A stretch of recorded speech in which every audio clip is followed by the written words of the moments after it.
यार मैं ना सोचता रहता हूँ, इतने पैसे मिल गए तो क्या करूँगा, इतने पैसे हो गए तो क्या करूँगा। तो मेरा जो बेंचमार्क है ना वो 100 करोड़ का है। तो मैं आपसे डिस्कस करना चाहता हूँ आज, अगर मेरे पास 100 करोड़ रुपए हो गए तो मैं क्या करूँगा। लेकिन उसमें टाइम की बात भी है, तो 100 करोड़ चाहिए ना मुझे, 1-2 साल में ही चाहिए, उसके बाद नहीं चाहिए। तो अगर मेरे पास 100 करोड़ रुपये इकट्ठा हो गया ना, तो कई बार मैं सोचता हूँ यार मैं काम ही नहीं करूँगा। फिर अगर काम नहीं करूँगा तो क्या करूँगा, ये बात भी आती है। 100 करोड़ जो इकट्ठा किया होगा तो काम करके इकट्ठा किया होगा, लॉटरी तो मेरी निकलेगी नहीं। मैं सोच के बैठा हूँ ये कि 100 करोड़ मैं कमाऊँगा, अपने आप नहीं आएगा। तो जब मैं 100 करोड़ कमाऊँगा ना, वो 100 करोड़ कमाने के लिए मैंने कितनी लाइफ्स को टच किया होगा, कितने लोगों की लाइफ बदली होगी। तो अगर मैं ऐसे इस प्रोसेस में, इस जर्नी में 100 करोड़ इकट्ठा कर लिया, तो मेरे को लगा यार अभी तो मैंने हज़ार लोगों की लाइफ ही चेंज करी है, कुछ हज़ार की लाइफ ही चेंज करी है। मुझे लाखों ज़िंदगियाँ चेंज करनी हैं, लाखों लोगों का भला करना है, और लोग मेरे को जाने, बेनिफिट लें।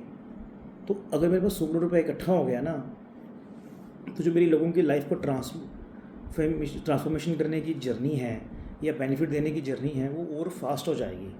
तो मैं और लोगों को टच कर पाऊँगा और दुनिया को बेनिफिट दे पाऊँगा। इसके साथ ही कुछ ही मैं अपने लिए भी रखूँगा, पैसा एंजॉय करूँगा। सबसे पहले तो मैं एक मर्सिडीज़ लूँगा, जिसको ड्राइवर चलाएगा, शोफर ड्रिवन होगी। And I will move to a 2 kanal bungalow from this flat.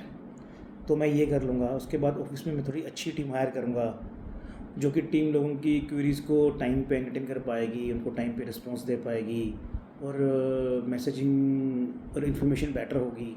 और जो मैं कंटेंट दे रहा हूँ, कंटेंट की क्वालिटी बेटर होगी। और जो मेरा तरीके का देने का स्टाइल है या तरीका है, वो भी ऐसा होगा कि उनके अंदर अच्छा लैंड करे। साथ में जो उनका वर्किंग वर्किंग मटेरियल है या नोट्स हैं, उसकी जो स्टेशनरी है या नोट्स की फाइल्स हैं, वो मैं उनको थोड़ा और बेटर बनाऊंगा और क्वालिटी अच्छी दूंगा, और उनको वो दूंगा ताकि उसको और सर्व कर सकें। वो जो थोड़ी ऐड है मेरी या फिर मेरी मार्केटिंग है, ये बेटर करूँगा ताकि मार्केटिंग और लोगों तक पहुँचे और लोगों की हेल्प हो। इसके साथ ही जिन लोगों के साथ मैं मिलकर 100 करोड़ मैंने कमाया है, मैं उनकी जर्नी को भी प्रमोट करूँगा, ताकि लोग उनके बारे में जानें, उनकी सक्सेस को देखें और समझें कि सक्सेस कैसे गेन की जाती है और हैप्पीनेस कैसे आती है। ये तो होगी मेरी अपनी बात। और अगर मैंने 100 करोड़ रुपये कमाया है, उसमें मेरी फैमिली का भी रोल है। मेरी फैमिली ने भी बहुत हेल्प करी है। फैमिली में कौन है? मेरी वाइफ और मेरा बच्चा। तो मेरी वाइफ के भी कुछ एम्बिशंस हैं, गोल्स हैं, कुछ स्पेंडिंग वो करना चाहती है। तो 100 में से 10 करोड़ मैं उसके लिए भी रखूँगा अलग से, कि भाई ये 10 करोड़ तू रख, तूने जो चीज़ चाहिए जहाँ खर्च करना है तू देख। फिर जो मेरे अपने बच्चे की एजुकेशन है या उसके उसके लिए कुछ फंड रखूँगा, बच्चे की एजुकेशन फ्यूचर में और अच्छी दे सकूँ और वो ग्रो कर पाए। और कुछ चीज़ें वो मांगता रहता है जो मैं टाइम, मतलब मनी कंस्ट्रेंट के कारण मैं उसको नहीं दे पाता। जो चीज़ें उसको स्पॉइल नहीं करेंगी, जैसे अगर वो गेम मांगता है कि मुझे गेम चाहिए, एक्सबॉक्स चाहिए, वो नहीं।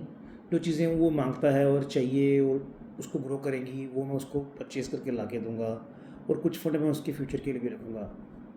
तो देखो, बंगलों में, गाड़ी में 10 करोड़ तो वहाँ पे उड़ गया, 10 मैंने वाइफ को दे दिया, और 5 बच्चे के लिए चला गया, 25 तो यहाँ पे ऐसे चला गया। और 20 करोड़ मोटा मोटा मैंने अपने बिज़नेस को एक्सपेंड करने के लिए और लोगों की रीच तक जाने के लिए रख लिया। और जो 5 करोड़ है वो मैं रिज़र्व रखूँगा बैंक में, जो मैंने बैंक में रिज़र्व रख लिया, जब भी ज़रूरत पड़ेगी किसी भी चीज़ में वो कर लूँगा। और जो 50 करोड़ है उसको मैं किसी ऐसी जगह इन्वेस्ट करूँगा जहाँ से मुझे अच्छी पैसे भी इनकम आए, मेरा और मेरे बच्चे का, मेरी वाइफ का फ्यूचर सिक्योर हो और वो आगे बढ़े, और कुछ मंथली इनकम आती रहे, जो मैं अपने, जो हम तीनों अपने शौक पूरे करने के लिए करते रहे। बिकॉज अगर हम तीनों के पास इतनी इतनी बड़ी अमाउंट आ गई है ना, तो हमारा लाइफस्टाइल भी अपग्रेड हो जाएगा। लाइफस्टाइल अपग्रेड होने से हमारे खर्चे बढ़ जाएंगे। तो बढ़े हुए खर्चों के लिए कुछ मंथली अमाउंट भी चाहिए होगी। अगर वो आती रहेगी तो जो इनिशियली मनी मैंने अपने लिए रखी है, वाइफ को दिया है, बच्चे को दिया है, वो हम इजीली खर्च कर सकते हैं, ताकि हमें आगे की पेन नहीं है। फिर जो मैं लोगों की तरफ रीच करने के लिए मार्केटिंग कर रहा हूँ, स्पेंडिंग कर रहा हूँ, अपने मैंने टीम बढ़ाई होगी, जो काम की क्वालिटी बढ़ाई होगी, उससे भी तो अर्निंग होगी, मैं और लोग तक पहुँचूँगा। फिर कई लोग कहते हैं यार मैं चैरिटी करूँगा, इतना पैसा आएगा तो मैं ये चैरिटी कर दूँगा, डोनेशन कर दूँगा मंदिर में, या गरीबों के लिए हेल्प करूँगा। मेरी वो बिंग नहीं है, मैं वो काम बिल्कुल नहीं करूँगा। देखो, ना तो मैं चैरिटी करूँगा इस चीज़ से, ना डोनेशन करूँगा। हाँ, ये जो पैसा आया है मेरी अपनी मेहनत का पैसा आया है, जो मैं अब, और मेरी मेहनत अगर मैंने करी है तो इस पे हक 3 लोगों का ही है, मेरा, मेरी वाइफ का और मेरे बच्चे का। तो हम तीनों मिलके इस पैसे को एंजॉय करेंगे और अपने फ्यूचर को सिक्योर करेंगे। अच्छा, अब देखो, पैसे को एंजॉय कर लिया मैंने, मेरा फ्यूचर सिक्योर हो गया, और मैं काम पे बढ़िया ध्यान दे रहा हूँ। फिर आती है बात हेल्थ की। तो कुछ पैसा ना रूटीन में मेरे को अपनी हेल्थ पे भी लगाना होगा। अगर मुझे कुछ सप्लीमेंट्स चाहिए, अट्रैक्टिव होने के लिए मुझे कुछ, I have to go under the knife, doctor के पास जाना है, वहाँ पे भी खर्चा होगा मेरा। फिर मैं इस पे स्पेंडिंग करूँगा, अट्रैक्टिव होने पे स्पेंडिंग करूँगा। अच्छा कोई मैं इमेज कंसल्टेंट हायर करूँगा जो मेरी इमेज का ध्यान रखे, मेरी ड्रेसिंग का ध्यान रखे। और जिम के लिए मैं एक पर्सनल ट्रेनर हायर करूँगा जो मेरे वर्कआउट्स अच्छे हों। और कुछ अमाउंट में रखूँगा अपने एवरी ईयर के वर्ल्ड टूर के लिए, कि मैं साल में 15-20 दिन कहीं घूमने जाऊँ, छुट्टी मनाने जाऊँ फैमिली के साथ, और एक सोलो ट्रिप पे खर्चा करूँगा। तो इन चीज़ों पे मैं खर्चा करूँगा, बिकॉज अगर मेरा माइंड फ्रेश रहेगा, हेल्दी रहेगा, तो मैं और पैसे कमा सकता हूँ और तभी अपनी फैमिली को हैप्पी रख सकता हूँ। तो इस चीज़ पे खर्चा करूँगा। और अगर मेरी फैमिली ने भी कहीं जाना है घूमने के लिए, वेकेशन के लिए, तो उनके लिए भी एक फंड एलोकेट हो जाएगा कि वो लोग घूमने जा सकें। और मेरे पास एक चीज़ नहीं है, पर्सनल असिस्टेंट। मैं एक अच्छा पर्सनल असिस्टेंट हायर करूँगा जो मेरे टाइम को मैनेज करेगा और मेरे को छोटे छोटे कामों से आज़ाद करेगा, ताकि मैं अपनी लाइफ को ट्रांसफॉर्म करने में और लोगों की लाइफ को ट्रांसफॉर्म करने में और ध्यान दे सकूँ। इससे मेरी लाइफ ईजी हो जाएगी, सिंपल हो जाएगी और स्मूथली चलती रहेगी। और बच्चे की, वाइफ की और मेरी, अगर तीनों की लाइफ स्मूथ हो गई, ईजी हो गई, और आपस में कन्फ्लिक्ट जो छोटे मोटे आते हैं, जो फाइनेंस के कारण कन्फ्लिक्ट आते हैं, वो ख़त्म हो जाएंगे। लाइफ स्मूथली चलती रहेगी, कोई दिक्कत नहीं है। गाड़ी नहीं आ गई मेरे पास। और ना मेरी एक एम्बिशन है यार, थोड़ी सी है, कि मैं क्रूज़ पे जाऊँ 2 महीने की। तो ये सब कुछ सेट करने के बाद जब 4-5 महीने में सब कुछ सेट हो जाएगा, तो मैं 2 महीने की छुट्टी लेके शिप, किसी अच्छे शिप पे क्रूज़ पे जाऊँगा, अकेला जाऊँगा।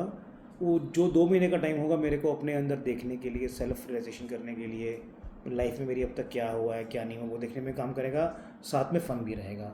तो 2 महीने में मैं अपनी लाइफ का पूरा बैकग्राउंड देखूँगा, फ्यूचर प्लान करूँगा और साथ में फ़न करूँगा, ताकि 2 महीने के बाद जब आऊँ वापस, तो वो अरुण पुराने वाला ना हो, कि नया अरुण हो, अरुण 2.0 हो, जिसने जितनी छुट्टी बनानी है, जितनी ऐश करनी है कर लिया है, अपने ऊपर खर्चा कर लिया है, और अब वो काम करने के लिए रेडी है टोटली।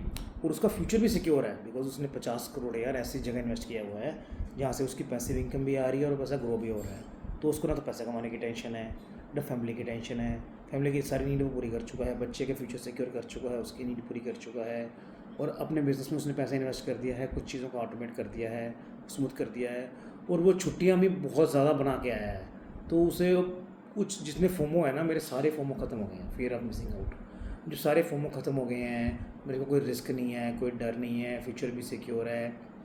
तो जो मैं जर्नी से 100 करोड़ रुपये कमा के यहाँ तक पहुँचा हूँ, तो अगली जर्नी होगी 1000 करोड़ रुपये इकट्ठा करने की। तो 100 करोड़ रुपये कमाने के बाद, बैंक में आने के बाद जर्नी ख़त्म नहीं होगी। उसके बाद जर्नी शुरू होगी कि अगले 2-3 या मैक्सिमम 4 साल में मैं 1000 करोड़ पैसे कैसे कमाऊँगा। जब 1000 करोड़ कमाऊँगा तब की देखेंगे यार, अब नहीं देखना। अभी तो सिर्फ 100 करोड़ का देखा है कि 100 करोड़ आया तो क्या करूँगा। देख तो लिया, 100 करोड़ आया है, सपना देख लिया। सपना आने के बाद क्या होगा क्या नहीं होगा, सपने को पूरा करने के लिए बैठना भी पड़ेगा ना। उसको पूरा बैठने का मोटिवेशन इसी से मिल रहा है कि 100 करोड़ पे आने पे क्या होगा, मेरी लाइफ कितनी अच्छी होगी, क्या नहीं होगा। I think this will be workout guys. If you think that आपको अच्छा लगा तो बताएं, इसमें मैं और क्या कर सकता हूँ।